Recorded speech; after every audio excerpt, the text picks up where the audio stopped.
All right, so we made it to location 1. I do love this location because of all the textures that it basically has here, guys.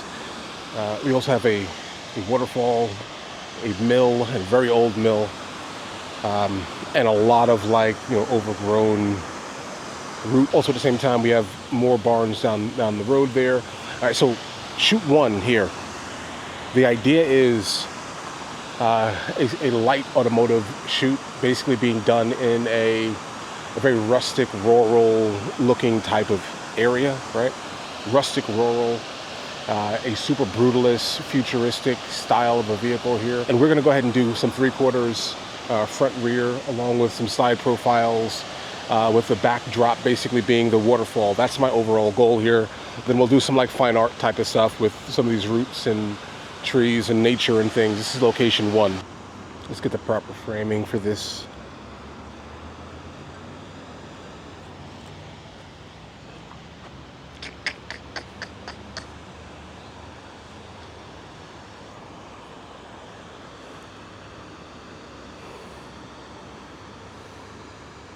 I think this looks good. We're gonna photograph it in portrait.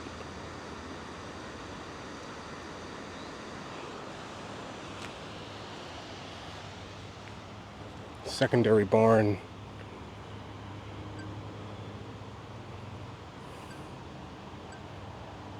Probably gonna get a little bit closer on this one here also, just so we can kind of get the fine details, get it in landscape. We may get some light distortion, so I definitely want to kind of utilize the distortion on making the red barn slightly larger here.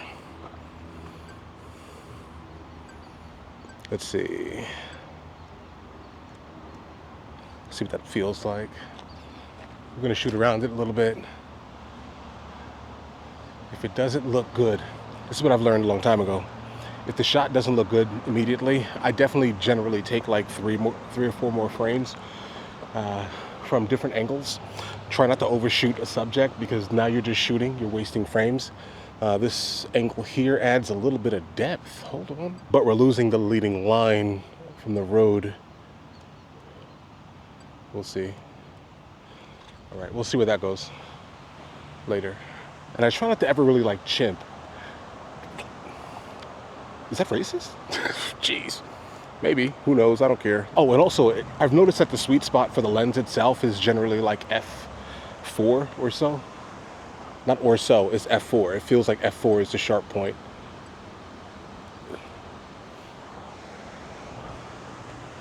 Let's see.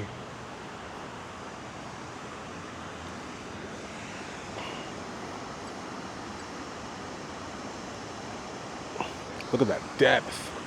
Jeez, I love medium format. I love it. This is let's go ahead and shoot some textures, get out of the frame slightly. All right, now we have some textures. We're gonna do a couple of more of the textural type of images, and then we'll go ahead and kind of get started with the actual automotive shoot that I'm looking for here, guys. Let's go ahead and use these 2 trees here as a frame. Maybe, can we frame? I think we can. Let's just get close enough. Hold on.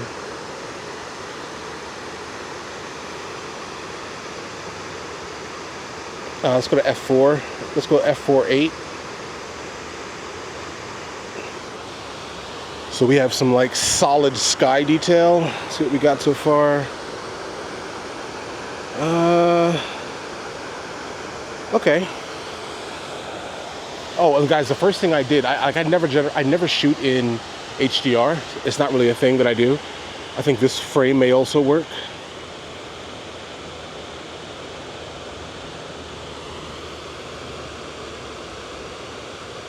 Let's get lower.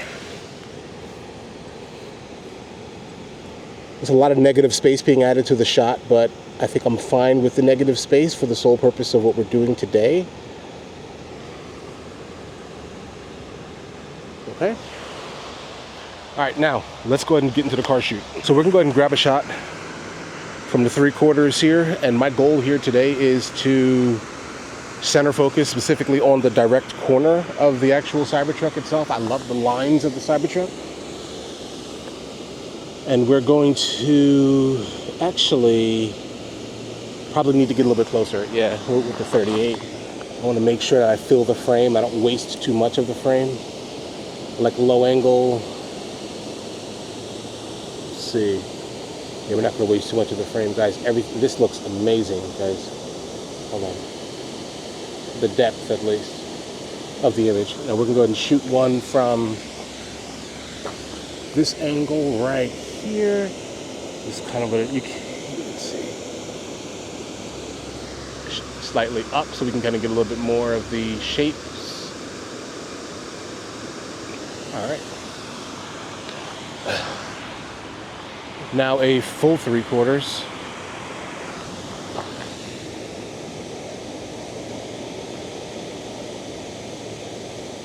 Okay. Bring it up slightly. Like that.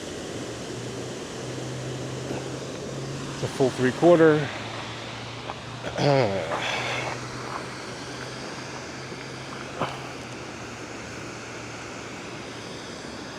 I'm going to try and make this one as graphic as humanly possible here.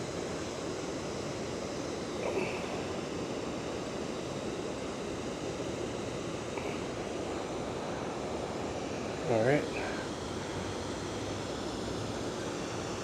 Portrait. I just want the weird shape of the Cybertruck. All right. Now we're going to go to the front. Ooh, I really do not like that angle with the tree, guys. Not a fan.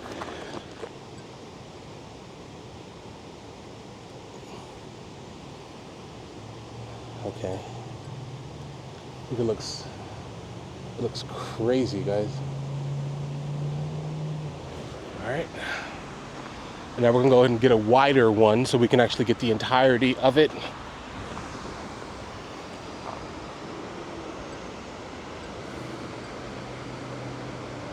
We're shooting it in 4.8. What does that look like? Hold on.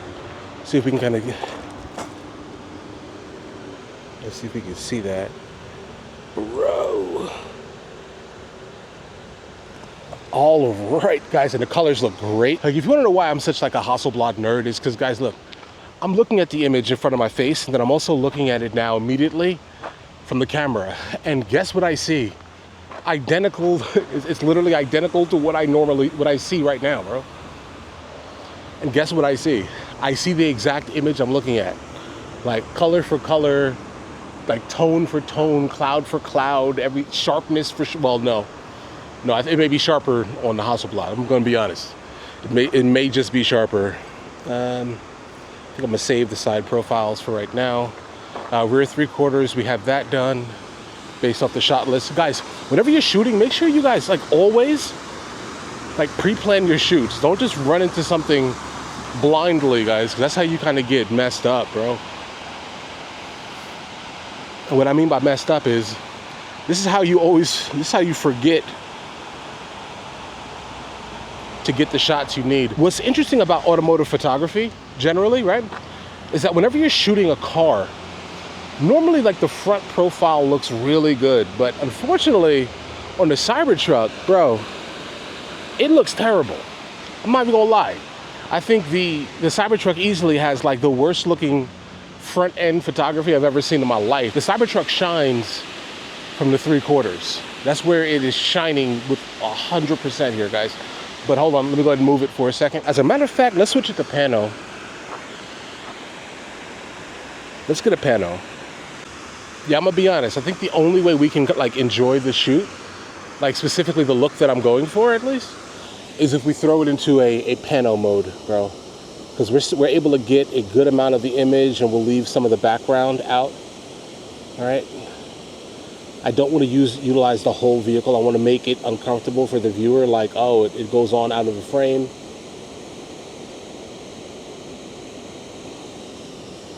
If that makes any sense, guys. But I will, like, for the sake of doing it. But I will, for the sake of doing it, I will get the entirety of the vehicle.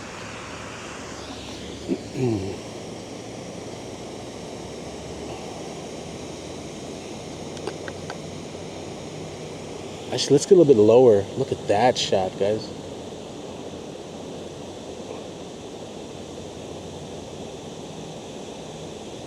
So I love the X-Pan. I love it. I loved every single thing about it. I think the imagery was always amazing. That kind of came from that thing, right? And then when I saw the crop mode basically being added, like, or it's inside of the X2D, I was blown away. I was like, guys, I love this here. Then obviously realizing how they do it, you know, it's still your same image, but it's basically like a crop overlay, all right? If that makes any sense.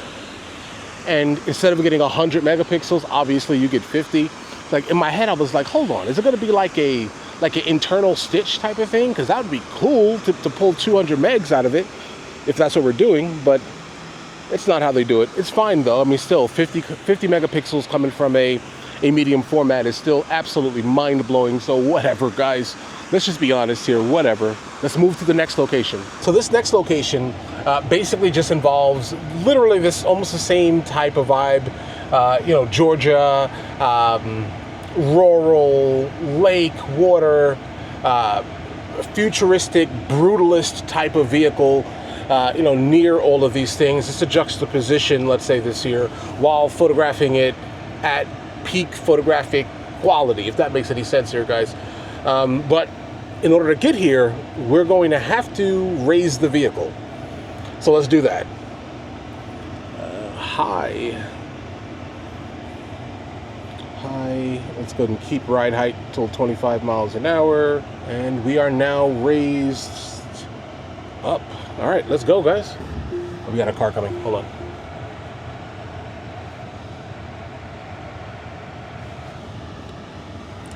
I honestly hope that they don't park in the spot that I'm about to like legitimately go to. That would absolutely suck, but it's fine. You know, you got to think with your toes when you're out here doing this, guys, right? Always think on your toes, my guys. And we have made it to the next location here, guys, right? Took a while actually because there was a lady in the car. I helped her kind of get her boat out of the vehicle and kind of into the water. So yeah, this is the next location here. We're right next to the water. We're going to go ahead and get some 3/4 coming from the left and the right. Also playing around with the f-stop here. So we're probably going to sit at around f 4.8 to f4 and then close out with some f2.5 for some light shallow depth of field. Let's do this as quick as possible because they need to use it as a boat ramp. Quick as humanly possible, guys. 1,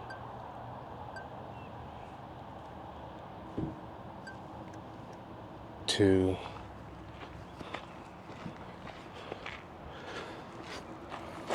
go ahead and grab this angle here.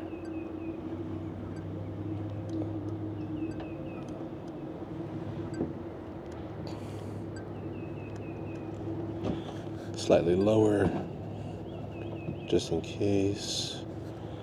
All right, pull up here.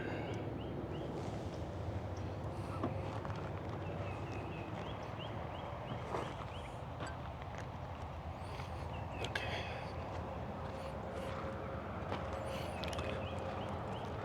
I think these turned out well, even though this shoot was very fast.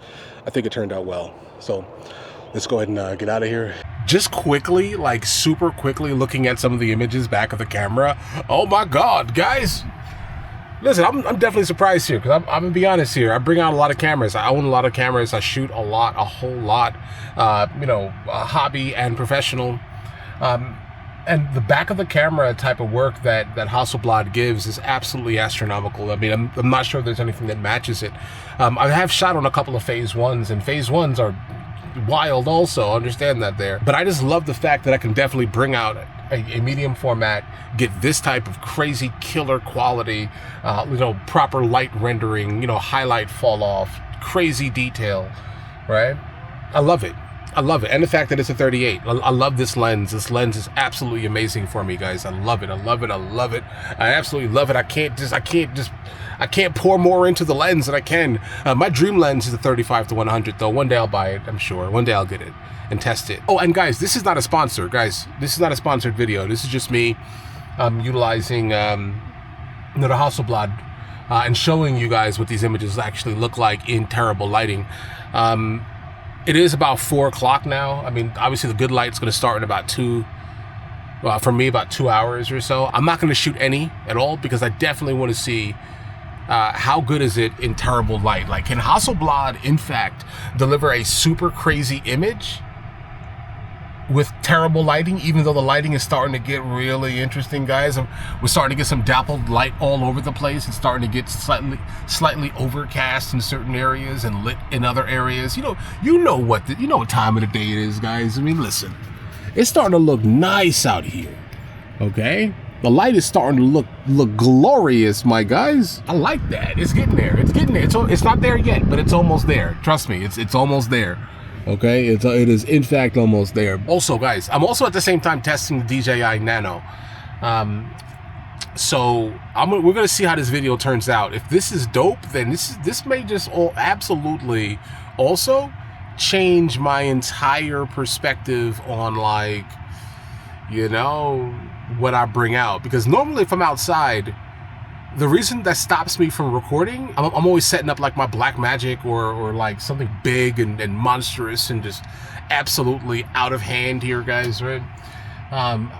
Bro, a couple of years ago I did a vlog style video on a Ari. So yeah, if this looks good or good enough, let's say in 4K 30 for the tube of you, then this is going to be intriguing. All right, absolutely intriguing. This is going to mean that I can actually post more. People are like, why aren't you posting as much? Because, bro, I gotta set up all this craziness to post. That's too much. The DJI Nano seems to kind of break the barrier to actually just get out and do it because it's small. You get what I'm saying here? Sticks to metal and all these other things, even though there's really no metal in the wilderness. So that's a thing that's occurring right now. There's no metal out here. And like those little white things right there, I tried to stick it to there, bro. That's not metal. That's like plastic or something. That's weird. But either way, oh guys, and then I'm also checking out the dynamic range on it. And I think it's solid there too, guys. I don't know, bro.